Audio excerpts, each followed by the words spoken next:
Très heureux de vous retrouver dans cette nouvelle édition du journal à la une. L'assistance vidéo à l'arbitrage ou l'arbitrage vidéo, voilà la nouveauté à la Coupe du Monde FIFA Russie 2018. Une innovation qui n'a pas laissé indifférents les amoureux du ballon rond de la capitale congolaise. Voici le reportage de Jude Moutali et Anthony Gonza. Déjà testé dans plusieurs compétitions depuis 2016, l'assistance vidéo à l'arbitrage est utilisée pour la première fois dans une phase finale d'une Coupe du Monde de football en cette année 2018 en Russie. Une grande première dans l'histoire du football. C'est une innovation, il faut prendre ça comme ça. Et aussi, c'est bien, mais ça rend quelque part les arbitres, ça limite un peu leur champ d'action. Bon, c'est une bonne chose. Pourquoi c'est une bonne chose? Oui, j'ai admiré ça parce qu'ils ne sont pas capables de voir toutes les fautes. Et à base de vidéos, et ça peut vraiment aider l'arbitre central. C'est une bonne chose parce que quand l'action se fait, il faudrait qu'il ait les vidéos pour confirmer si l'action là est juste. Approuvé le 6 mars 2016 par l'instance suprême du football, l'utilisation de l'arbitrage vidéo à cette Coupe du Monde Russie 2018 n'arrache pas l'assentiment de ces Brazzavillois. L'arbitrage vidéo en ce moment-ci, c'est quelque chose qui a emmené un peu de conflit concernant surtout les pays africains. On a comme l'impression que ça joue en notre défaveur. Pour ce que j'ai vu, je me dis qu'on a appliqué ça pour d'autres équipes. D'autres équipes, par contre, on n'a pas appliqué ça. Il y a de ces fautes. Par exemple, la faute entre le match Argentine-Nigeria, l'arbitrage vidéo n'a pas pris en compte la faute de main du défenseur argentin. La Confédération africaine de football et les différentes fédérations nationales devraient importer, sinon copier cette nouvelle méthode, pensent ces amoureux du ballon rond. Si c'est la modernisation, nous devons aller avec ça. Et puis on va s'habituer au fur et à mesure, ça va là. La CAF doit l'importer. C'est obligatoire parce que c'est la même compétition. Regardez par exemple, nous ici au plan local, ce que nous vivons au championnat national, c'est catastrophique. Des moments où l'arbitre valide un but qui est hors jeu, mais l'arbitre valide. Bon, tout le monde a vu que c'est hors jeu, mais l'arbitre a validé, on n'a plus rien à faire. Or, si à l'assistance vidéo, tout le monde pourra voir que l'arbitre a bien là commis une connerie, on reprend le ballon là où il s'est arrêté. C'est plus juste, la machine ne triche pas, la machine nous montre la réalité. Personne ne triche dans ce cas-là. Donc la FECO Foot, bref, au plan mondial, donc cette méthode-là, elle est bonne pour moi. En effet, lors de cette Coupe du Monde Russie 2018, l'arbitrage vidéo est utilisé dans les cas suivants. Valider ou non un but, accorder ou non un penalty, attribuer ou non un carton rouge et corriger une erreur d'identification d'un joueur sanctionné. Disposer d'une administration connectée, c'est le défi à relever pour le gouvernement congolais. Ainsi, ce mardi, il s'est tenu à Brazzaville une réunion des représentants des administrations publiques et privées en toile de fond. Le projet e-government, gouvernement électronique, projet qui permettra aux administrations congolaises d'être en ligne afin de rendre les échanges entre administrateurs et administrés beaucoup plus rapides. Marielle Bakatoula, Eric Kabamba. Ces administrateurs publics et privés réunis ont eu à débattre sur le projet dit e-government, une plateforme très capitale et qui vise la promotion de l'administration électronique au Congo. Le but de l'e-gouvernement, c'est l'utilisation des technologies de l'information et de la communication de manière à non seulement améliorer le fonctionnement des administrations, mais également les relations entre les administrations et les administrés, c'est-à-dire les utilisateurs finaux, qu'ils soient des individus ou des sociétés. C'est ça le but, c'est d'être plus rapide, d'être plus efficace, que ça coûte moins cher, et également augmenter la satisfaction des citoyens. Ce projet est basé sur 3 piliers, à savoir le e-business, e-citoyen et le e-administration. Peu avant ces travaux, le ministre des Postes, Télécommunications et de l'économie numérique, Léon Juste Ibombo, a évoqué la détermination qu'a le pays d'atteindre le cap dans le secteur numérique.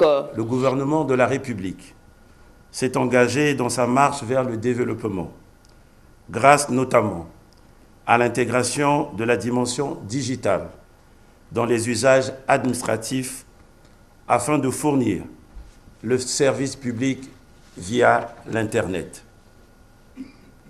Comme vous le savez, l'économie numérique a succédé à la révolution industrielle et représente, à travers son caractère transversal, un vecteur essentiel de développement et un secteur dynamique pour l'innovation. Après ces échanges fructueux, tous les administrateurs ont adhéré au projet e-government et travailleront sur la mise en place d'un comité de pilotage afin de rendre le projet palpable. Changement de cap, le 31e sommet des chefs d'État et de gouvernement de l'Union africaine a pris fin lundi à Nouakchott, la capitale mauritanienne. La lutte contre la corruption a occupé une bonne place à l'occasion des travaux. On suit tout de suite Mélanie Brigitte Amouna. Le 31e sommet des chefs d'État et de gouvernement de l'Union africaine s'est achevé ce 2 juillet 2018 dans la capitale mauritanienne. Le thème principal du sommet a porté sur la lutte contre la corruption, ce virus qui constitue un frein au développement des économies africaines qui aspirent à l'émergence. Jean-Claude Gakoso, ministre congolais des Affaires étrangères, qualifie ce fléau de nébuleuse qu'il faut à tout prix combattre. Le thème de ce 31e sommet des chefs d'État et de gouvernement de l'Union africaine a porté sur le phénomène mondial de la corruption, qui est en vérité une grosse nébuleuse mondiale, comme chacun sait, et pourtant, il faut bien combattre la corruption parce qu'elle obère les pays qui aspirent à l'émergence, comme la plupart des pays africains. Ici, on a entendu le président Kagame se référant à un ouvrage récemment paru au Nigeria qui s'intitule « Combattre la corruption est dangereux ». Et il a rétorqué en disant « Mais ne pas combattre la corruption est encore plus dangereux ». Donc en vérité, c'est un fléau négatif qu'il nous faut combattre. Il nous faut travailler à mettre plus de transparence dans la gestion des deniers publics, de manière plus générale dans la gestion de la chose publique, plus d'équité, plus de justice dans la répartition des biens publics. Et cela est valable pour tous les États, mais pas seulement africains. Tout à l'heure, j'ai dit que c'est un phénomène mondial, et pourtant, il faut bien le prendre à bras le corps. La corruption, il est établi que ce phénomène constitue un frein à l'évolution de la plupart des économies. Et donc, les Africains qui n'ont pas le monopole de la corruption, comme chacun sait, et la corruption n'a pas pour pays natal l'Afrique, elle n'est pas née en Afrique. Je n'indexe aucun autre continent, aucun pays, mais sachez au moins que la corruption n'est pas née en Afrique. Mais cela dit, les chefs d'État, de manière unanime, ont décidé de combattre ce fléau pour le plus grand bien de nos économies et de nos populations. Et chaque gouvernement devra travailler à sensibiliser les élites nationales en charge de la gestion précisément des biens publics, à s'éloigner de ces phénomènes de corruption. Et l'examen de la question du Sahara occidental a constitué l'un des grands moments de ce sommet à Nouakchott. Et à propos, le président de la République, Denis Sassou Nguesso, a recommandé l'entière implication dans la recherche et des solutions aux problèmes de l'Afrique. Brigitte Mélanie Amouna. L'autre dossier qui a retenu l'attention des chefs d'État et de gouvernement à Nouakchott, le Sahara occidental. Ce dossier très ancien et très sensible empoisonne les rapports du royaume chérifien avec l'Algérie, principal soutien de la cause sahraoui. Déjà en 1984, cette affaire avait provoqué le départ du Maroc de l'Organisation de l'Unité africaine à l'époque, mais aujourd'hui, Rabat a renoué avec la famille africaine. Outre la corruption, ce sommet aborder la question combien épineuse du Sahara occidental. C'est une question très ancienne qui a failli faire imploser notre union à l'époque, l'OUA, du temps du roi Hassan II et du président Benjedid. C'est grâce à la sagacité, grâce à la sagesse de ces deux grands personnages, l'Afrique avait pu sauver cette union, notre union, l'OUA. Mais cette question du Sahara occidental est revenue. Elle était sur la table du sommet. Et notre président a pris la parole pour apporter de l'apaisement dans ce dossier brûlant, en recommandant, et ces recommandations ont été suivies, que ce dossier demeure du ressort des Nations Unies, mais qu'en même temps, les Africains, puisque ça se passe sur le continent, en même temps, les Africains ne peuvent pas s'interdire de contribuer à la recherche d'une solution à ce problème épineux, je le répète, du Sahara occidental. Et c'est ce qui a été retenu. Donc, une troïka va être mise en place. La troïka, le président en exercice, le président sortant et le président à venir, qui vont être entourés de quelques experts. Mais c'est cette troïka qui va prendre à bras le corps le problème du Sahara occidental, sous l'égide des Nations Unies. Voilà. Poursuivons ce journal. 2500 jeunes Congolais vulnérables, filles et garçons, sont attendus pour les différentes formations qualifiantes qui seront mises à leur disposition dans le cadre du projet de développement des compétences pour l'employabilité, PDCE. Mais avant la formation proprement dite, place d'abord à l'inscription des candidats à Brazzaville, une phase marquée par l'engouement des jeunes venus en masse pour se faire enregistrer. Ulrich Adebi. Devant le gymnase Henri Elende, principal lieu de ces inscriptions, les jeunes sont placés à la queue leu devant un portail qui s'ouvre par intermittence. Dans la cour, une poignée de ceux qui ont pu entrer attendent encore, pendant qu'à l'intérieur, c'est tout un laboratoire de traitement de candidature qui fonctionne. L'attente est longue pour ces jeunes qui, visiblement, tiennent à saisir cette opportunité que leur offre le PDCE et chacun d'eux a une ambition. Oui, en fait, nous sommes ici depuis 5 h du matin. En fait, l'accès est très difficile comme nous sommes ici. Il faut s'incliner, il faut se mettre en ligne pour que tu aies les tickets. Ils m'ont dit qu'il faut attendre. Mais entre-temps, ils m'ont dit partez dehors, il y a des gens qui sont là, qui sont en train d'enregistrer. Je suis venu dehors, il n'y a pas de personnes. Je suis venu chercher du boulot. Quel métier? Hôtellerie. J'attends d'abord la liste pour qu'on proclame.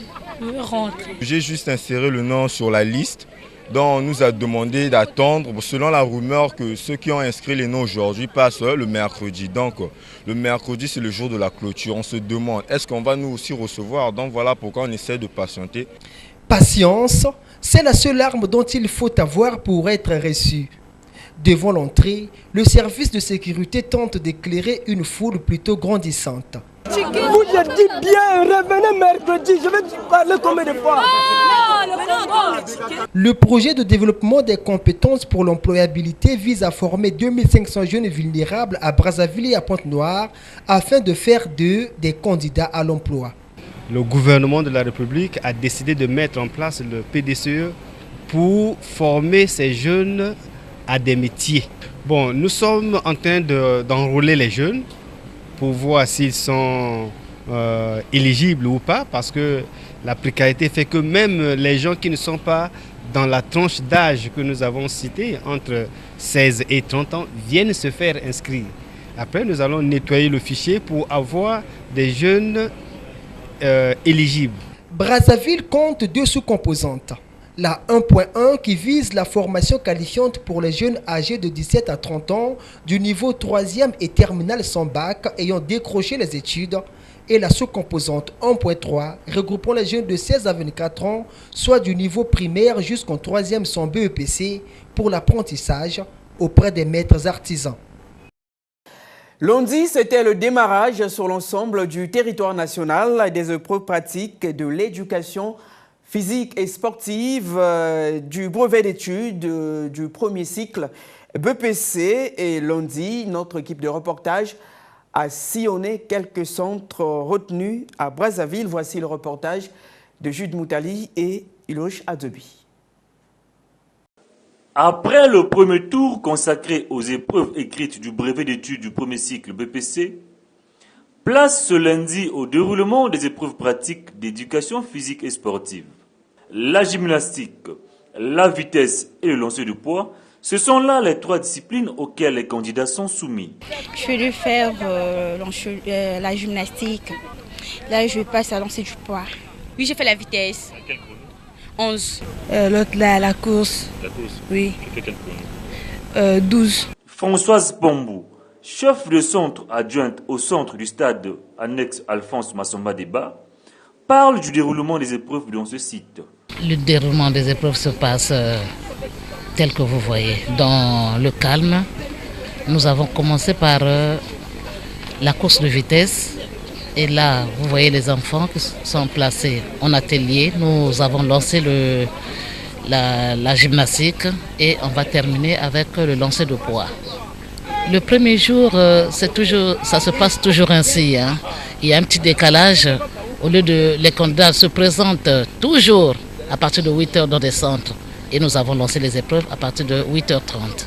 Nous avons un effectif journalier. Oui, donc aujourd'hui, nous avons un effectif de 166 candidats, oui, qu'on fera passer. Débuté ce lundi 2 juillet, le déroulement des épreuves pratiques du BPC et PES 2018 prendra fin le mardi 10 juillet prochain. Et pour terminer, FC Konzo, GSP, match de la 19e journée du National Foot disputé ce mardi à Massamba Débat a permis à FC Konzo d'aligner 2 victoires de suite. Fidel Stalgar Djaomba nous en parle. Les Bleus-Rouges de FC Konzo ont repris, à notre avis, la joie de jouer et de gagner. Cette équipe vient en effet d'aligner 2 victoires de suite. Tenez, lors de la 18e et ce mardi, un match avancé de la 19e, son adversaire du jour, GSP, vient d'enregistrer sa 2e défaite d'affilée. Ici également, on est en droit de s'interroger pourquoi les joueurs ne sont plus performants. Les jours à venir, nous aurons sans doute la réponse. FC Konzo a annoncé les couleurs dès l'entame du match en quadrillant surtout le milieu et la défense. L'attaque a fait son affaire en obtenant le premier but. Le deuxième a été marqué en seconde période, d'où ce résultat de 2-0 à la fin du temps réglementaire. Konzo se bat pour sortir de la zone rouge. Interclub, qui est sorti d'une victoire acquise lors de la 18e journée, a été cueilli à froid par Étoile du Congo en encaissant le premier but à la 3e minute de ce deuxième match avancé. Ce but a quelque peu désorienté les interclubiens qui ont eu du mal à retrouver les marques, d'où ce deuxième but peu avant la mi-temps. Confiant des consignes à la pause, Inter a mis en difficulté Étoile du Congo. Malheureusement, le but n'est pas arrivé à la grande désolation des dirigeants. Étoile du Congo avait fait l'essentiel en première période, 2-0. Mercredi à Brazzaville, Saint-Michel de Wenze, Oto, Kara, Veclub, Mokanda, à Pointe-Noire, Cheminot, Gesté, La Mancha, Diable Noir, Léopard, Patronage à Madingou et jeudi à Pointe-Noire, Nico Nicoye, Tongo Football Club. Ainsi s'achève ce journal. Madame, Messieurs, merci à vous de l'avoir suivi. Au revoir.